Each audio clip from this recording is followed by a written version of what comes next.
சொரக்காய் சட்னி எப்படி செய்கிறதுன்னு நம்ம பார்க்க போகிறோம் இந்த வீடியோவில். ஸ்கிப் பண்ணாமல் பாருங்கள். அதுக்கு ஒரு பாத்திரத்தை எடுத்து சூடு பண்ணிவிட்டு எண்ணெய் ஊற்றிக்கிறேங்க. எண்ணெய் சூடானதும் கொஞ்சோண்டு உளுந்து போட்டுக்கிறேங்க.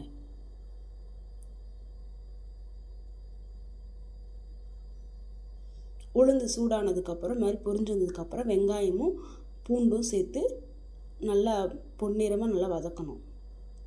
அதுக்கப்புறம் கொஞ்சம் கருவேப்பிலை சேர்த்துக்கிறேங்க. அதுக்கப்புறம் 2 பச்சை மிளகாய் சேர்த்துக்கோங்க உங்கள் காரத்துக்கு ஏற்ற மாதிரி.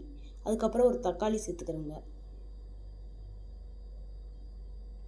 எல்லாமே நல்லா வதங்குற வரைக்கும் நல்லா வதக்கி விடுங்க. தேவையான அளவு உப்பு சேர்த்துக்கிறேங்க.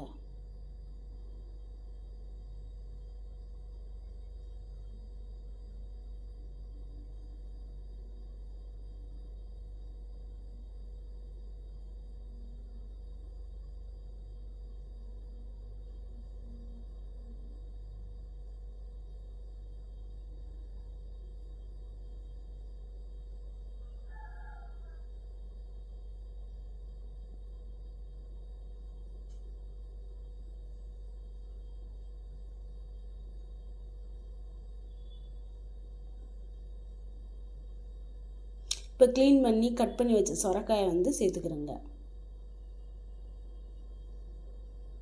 நல்லா வதக்க விடுங்க. வதங்குற வரைக்கும் நல்லா கிண்டி விடுங்க.